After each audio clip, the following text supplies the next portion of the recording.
नमस्कार दोस्तों, आज के इस वीडियो में हम म्यूचुअल फंड को डिस्कस करेंगे कि म्यूचुअल फंड कैसे काम करते हैं।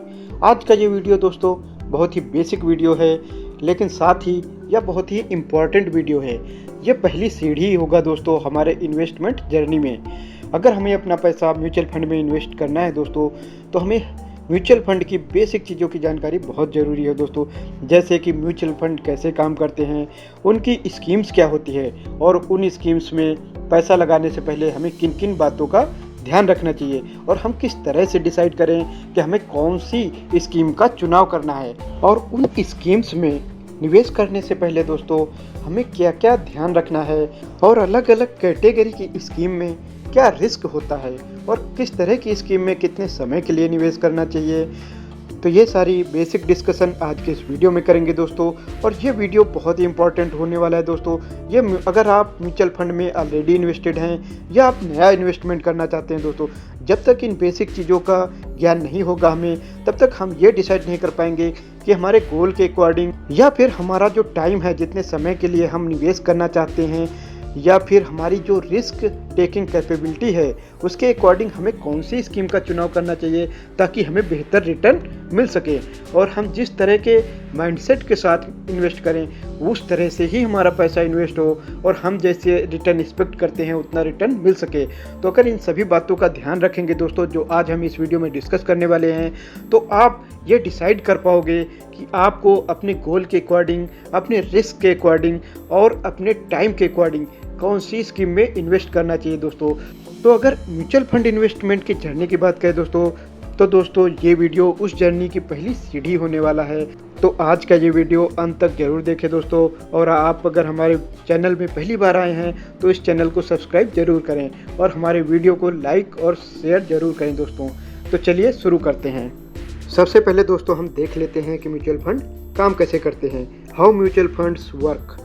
इसमें हम देखेंगे दोस्तों कि इन्वेस्टर्स, जो छोटे छोटे इन्वेस्टर्स होते हैं, वो सब मिलकर अपना पैसा किसी एक स्कीम में निवेश करते हैं।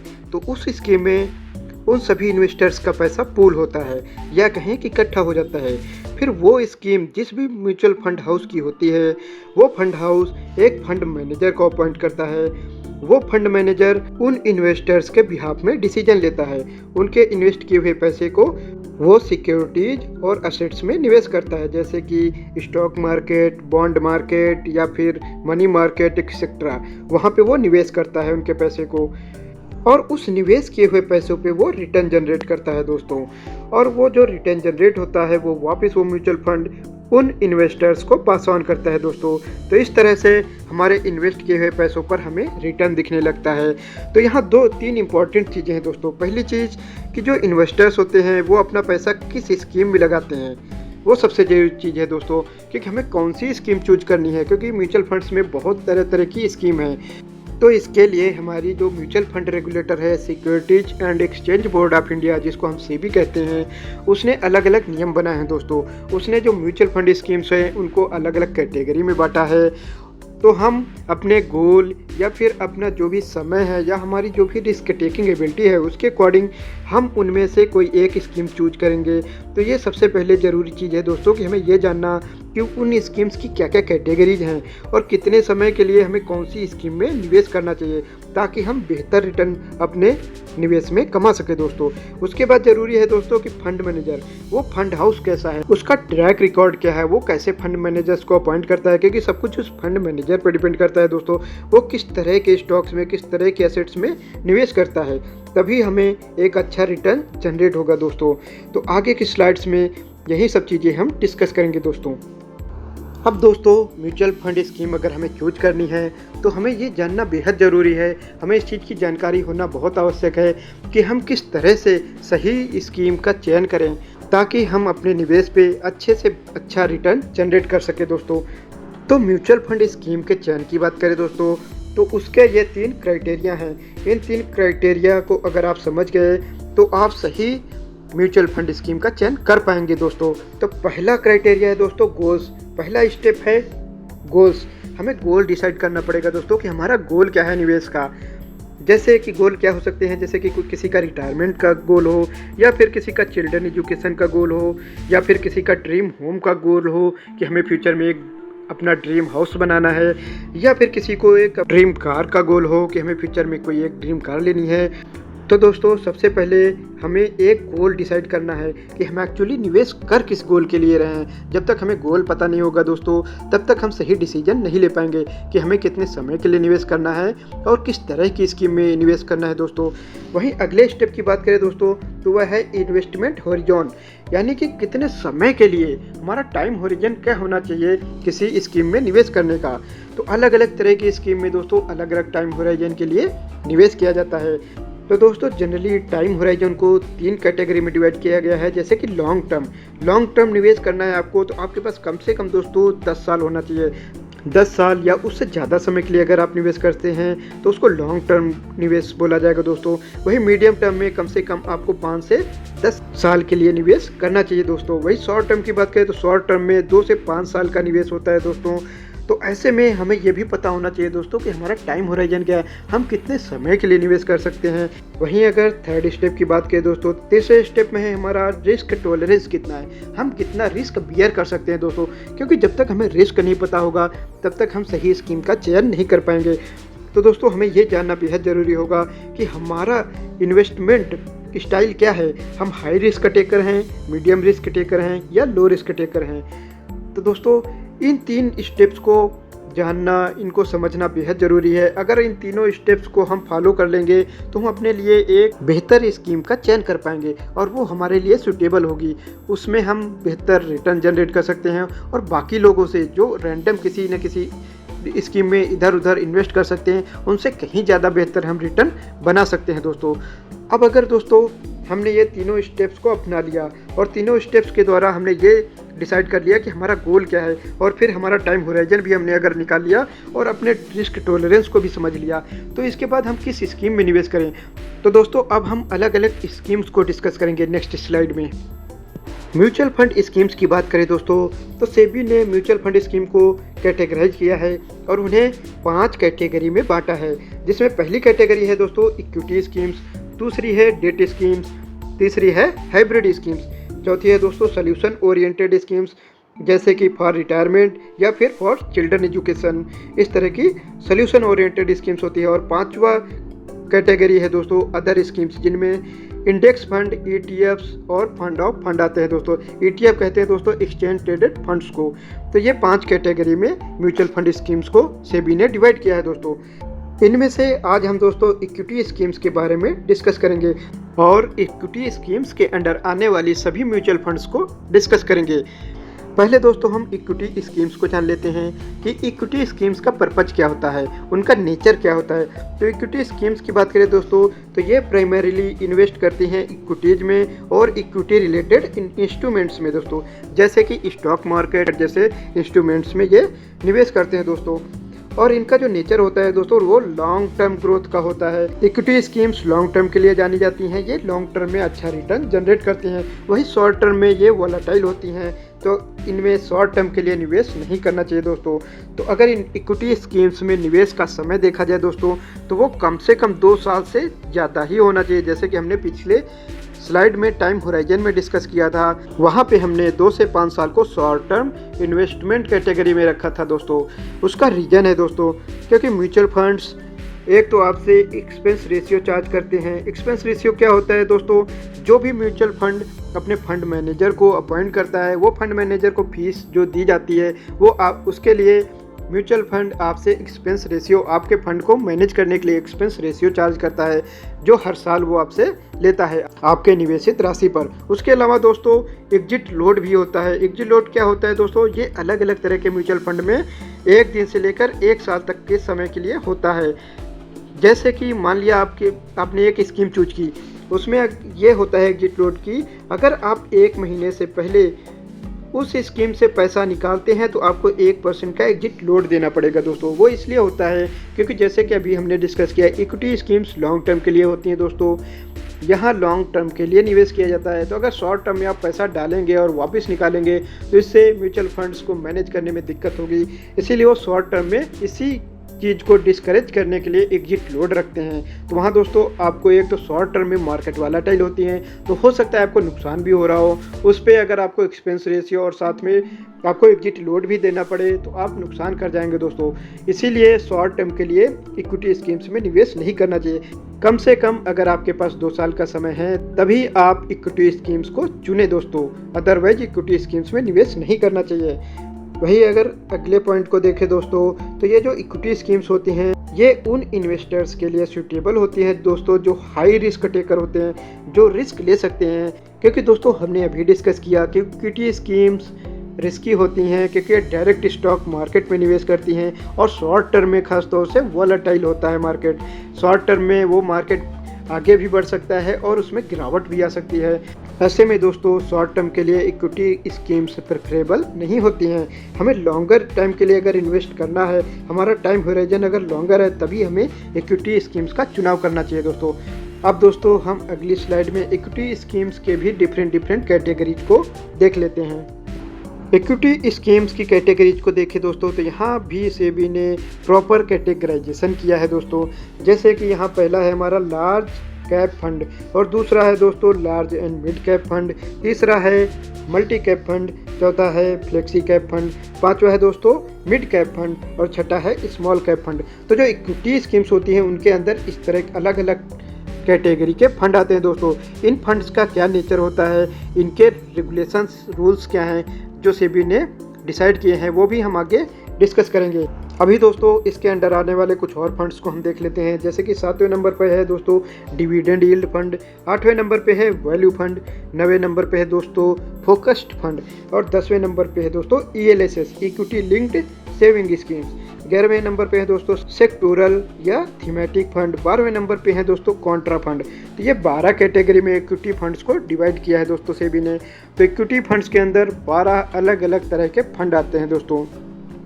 तो अब ये 12 अलग अलग तरह के जो फंड हैं इनका नेचर क्या है दोस्तों, और ये किस तरह से काम करते हैं, और इनमें अलग अलग किस तरह का रिस्क होता है, किसमें कितना रिस्क होता है और किसमें कितने टाइम के लिए हमें निवेश करना चाहिए, ये हम नेक्स्ट स्लाइड में डिस्कस करेंगे दोस्तों।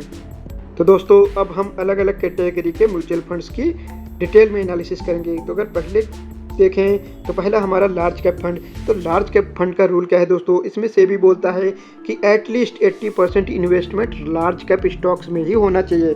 इसका रीजन है दोस्तों, सेबी इसलिए ये रूल बनाता है ताकि अगर आप large cap mutual fund schemes बना रहे हैं तो लार्ज कैप स्टॉक्स में ही निवेश करें।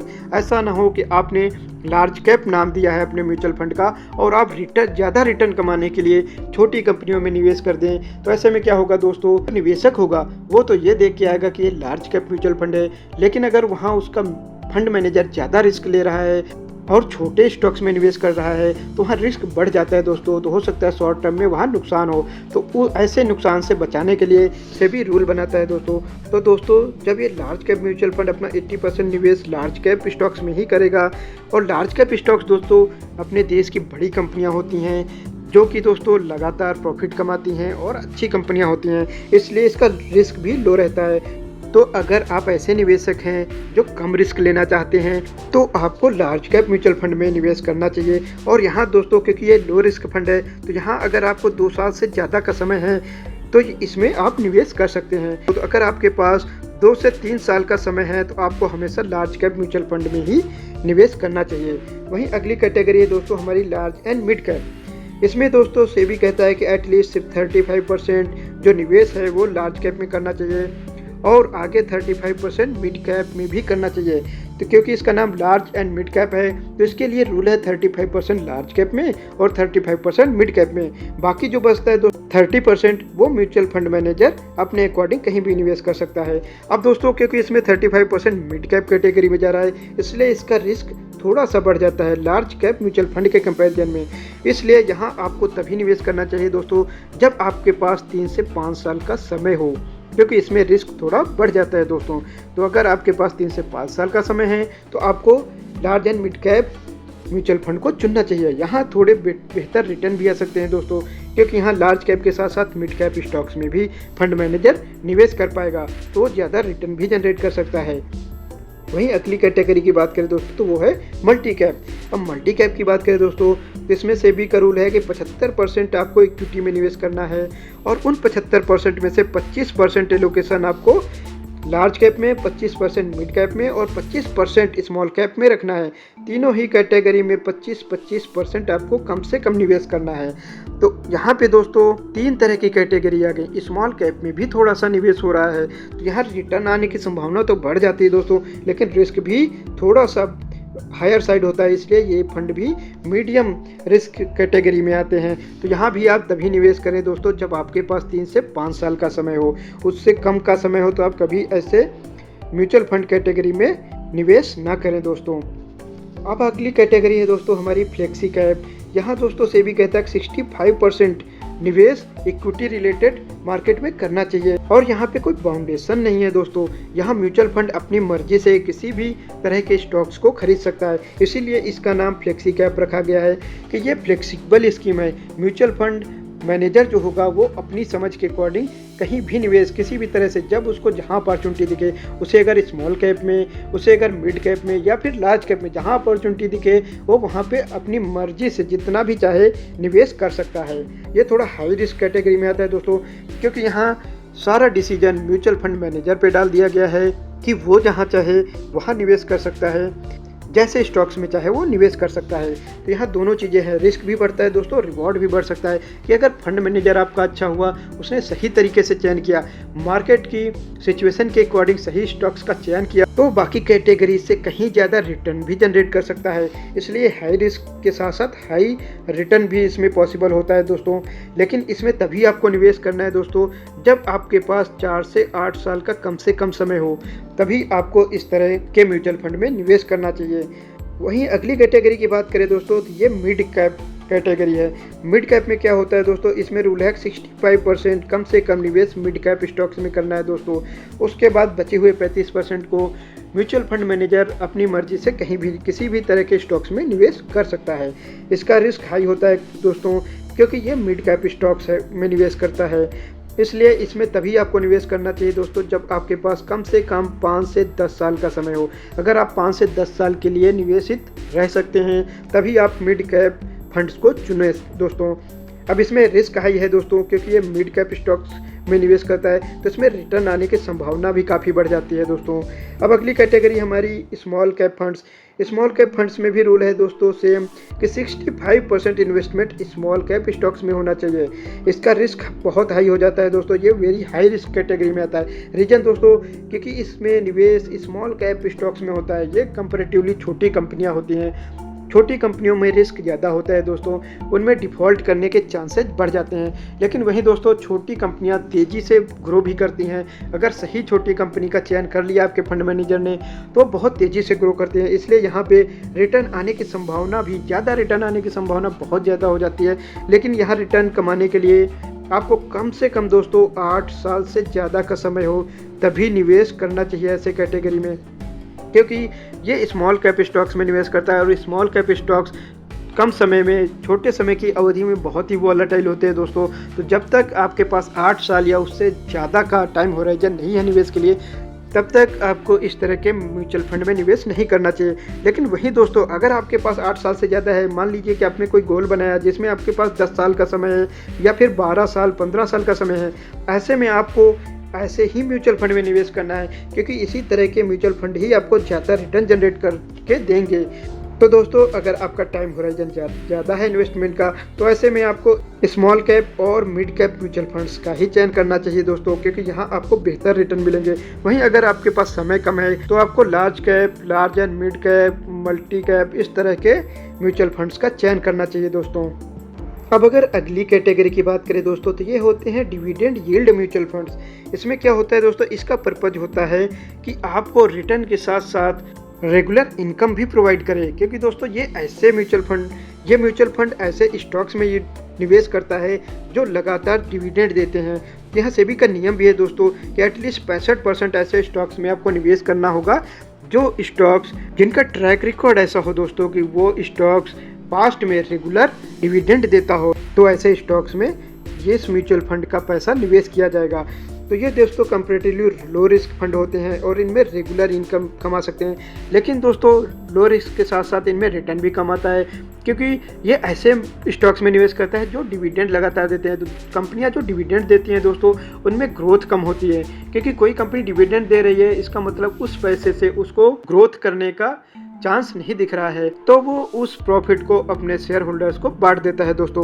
तो कंपैरेटिवली इनमें ग्रोथ कम होता है, इसलिए रिस्क भी कम होता है और डिविडेंड के कारण इनमें आप रेगुलर इनकम कमा सकते हैं दोस्तों। तो दोस्तों अगर आपको रिस्क कम लेना है और कुछ ना कुछ रेगुलर इनकम कमानी है तो इस तरह के म्यूचुअल फंड में आप निवेश कर सकते हैं। वहीं अगले फंड की बात करें दोस्तों तो ये वैल्यू फंड होते हैं। अब वैल्यू फंड में क्या स्ट्रेटजी होती है दोस्तों कि ये ऐसे स्टॉक्स का चयन करते हैं जिनका वैल्यूएशन कम हो, जो काफ़ी रीजनेबल वैल्यूएशन में मिल रहे हों। तो ऐसे स्टॉक्स जो होते हैं दोस्तों उनमें ग्रोथ कम होती है, क्योंकि जिनमें ग्रोथ होती है उनका वैल्यूएशन बहुत हाई होता है दोस्तों।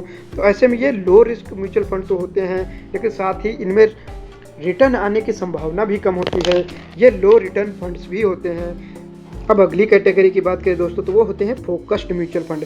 अब फोकस्ड म्यूचुअल फंड में रूल क्या है दोस्तों, सेबी कहता है कि इसमें नंबर ऑफ स्टॉक्स 30 से ज़्यादा नहीं हो सकते, maximum 30 number of stocks he mutual fund manager purchase कर सकता है, तभी वो फोकस्ड म्यूचुअल फंड की कैटेगरी में आएगा। तो यहाँ दोस्तों कंसंट्रेशन बढ़ जाता है, क्योंकि फंड मैनेजर 30 से ज़्यादा स्टॉक नहीं रख सकता। उसके पास चाहे जितने पैसे हो जाएं, उसका AUM चाहे जितना बढ़ जाए, असेट अंडर मैनेजमेंट चाहे जितना हो जाए, वो 30 से ज़्यादा स्टॉक्स नहीं ले सकता। इसलिए दोस्तों यहाँ रिस्क थोड़ा सा बढ़ जाता है, लेकिन क्योंकि यहाँ कंसंट्रेटेड अप्रोच है तो यहाँ रिटर्न ज़्यादा आने की संभावना भी दोस्तों बढ़ जाती है। तो आपको ऐसे म्यूचुअल फंड में तभी निवेश करना चाहिए दोस्तों जब आप हाई रिस्क टॉलरेट कर सकते हो, आप ज़्यादा रिस्क ले सकते हो, तभी आपको इस तरह के म्यूचुअल फंड को चुनना चाहिए दोस्तों।